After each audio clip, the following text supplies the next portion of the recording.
सोचो, एक ऐसी किताब जो सिर्फ 7 दिन तक पढ़ने पर तुम्हारी हर ख्वाहिश पूरी कर दे, लेकिन उस ख्वाहिश की कीमत तुम्हारी जिंदगी हो। आज की स्टोरी एक ऐसी हॉरर सीरीज की है जिसे व्यूअर्स ने काफी पसंद किया है, और यकीन मानिए इसकी मिस्ट्री और सस्पेंस आपको एंड तक बांध कर रखेगा। कहानियों की पोटली पे आप देख रहे हो 2D cartoon horror style movie explanation.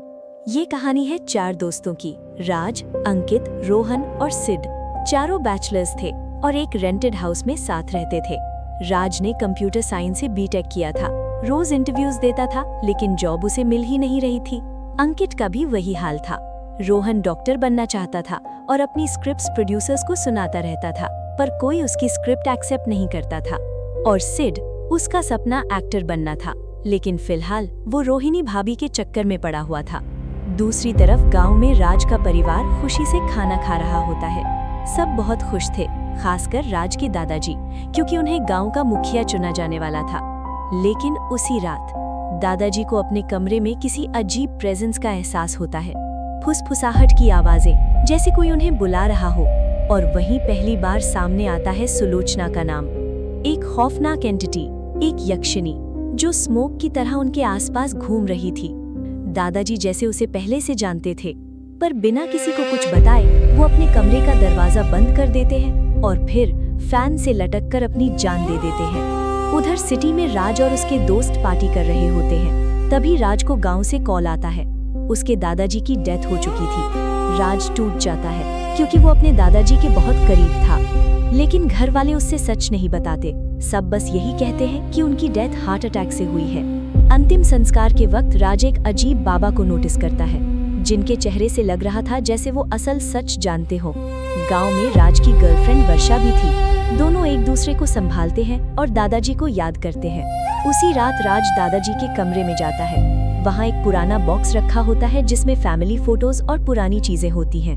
लेकिन उस बॉक्स में राज को एक अजीब किताब मिलती है। जैसे ही वो उसे खोलता है, पहले ही पेज पर एक नाम लिखा होता है, सुलोचना। किताब में उसकी क्रीपी ड्राइंग्स बनी होती हैं और साथ ही कुछ मंत्र भी लिखे होते हैं। राज उन मंत्रों को पढ़ना शुरू करता है और अगले ही पल वो खुद को एक लाल रोशनी से भरी गुफा में पाता है। हर तरफ पायल की आवाज गूंज रही थी, जैसे कोई उसके करीब आ रहा हो।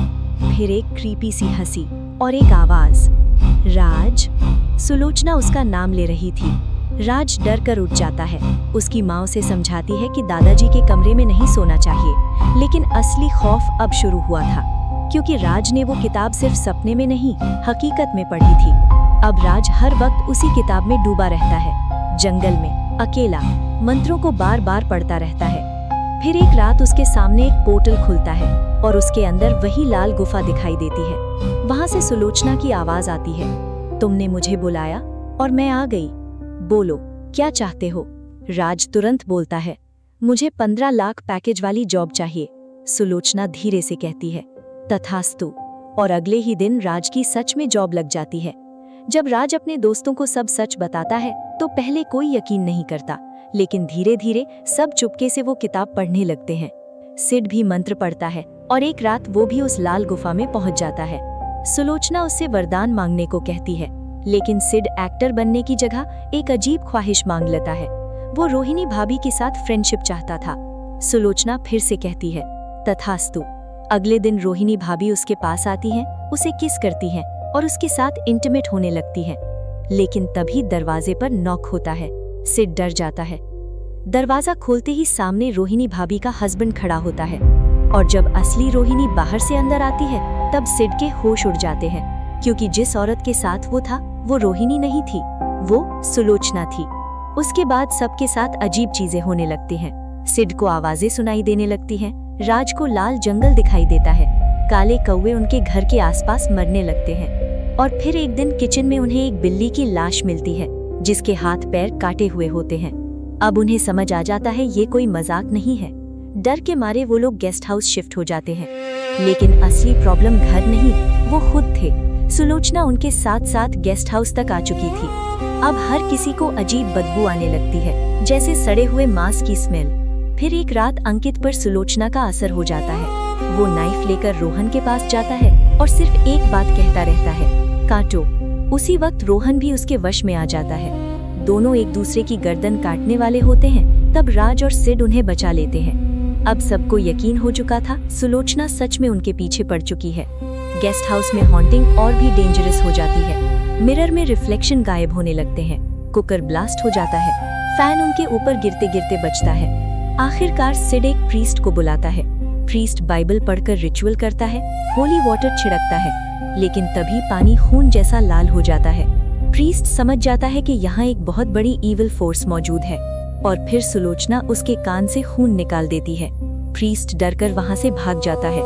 इसी बीच वर्षा राज को सच बताती है कि दादाजी की डेथ हार्ट अटैक से नहीं, सुसाइड से हुई थी। राज के पैरों तले जमीन खिसक जाती है।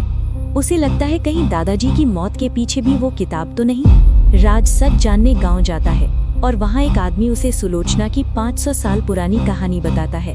कभी एक हवसी राजा हुआ करता था जिसकी बुरी नजर हर खूबसूरत लड़की पर होती थी।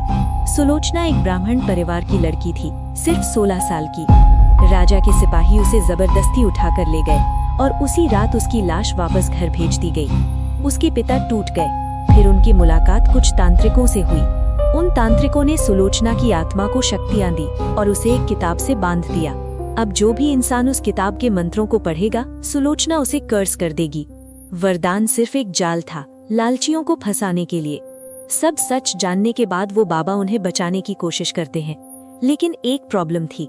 उनके मुताबिक सिर्फ 3 लोग बच सकते थे, एक को मरना ही पड़ेगा। लेकिन चारों दोस्त साथ रहना चाहते थे। अगली रात राज चुपके से उस श्रापित किताब को जला देता है। उसे लगता है सब खत्म हो जाएगा, लेकिन किताब जलने के बाद भी वापस पहले जैसी हो जाती है। अब बाबा कहते हैं अब सिर्फ एक ही रास्ता बचा है, किसी एक को कुर्बानी देनी होगी। और तभी सुलोचना स्मोक के रूप में राज के अंदर चली जाती है। बाकी तीनों पर से कर्ज हट जाता है और सारा श्राप सिर्फ राज पर आ जाता है। राज हॉस्पिटल में आंख खोलता है, लेकिन पूरा हॉस्पिटल खाली होता है। रोड सुनसान, दुनिया बिल्कुल वीरान, जैसे पूरी दुनिया से लोग गायब हो चुके हों। फिर धीरे धीरे उसके पीछे पायल की आवाज गूंजती है। राज मुड़कर देखता है और उसके सामने पहली बार सुलोचना अपने असली फिजिकल फॉर्म में खड़ी होती है। और यहीं ये स्टोरी खत्म हो जाती है। तो अब राज के साथ आगे क्या होगा? क्या सुलोचना उसे मार देगी या उसके साथ कुछ और भी ज्यादा खौफनाक होने वाला है? ये सब हमें सीजन 2 में देखने को मिलेगा।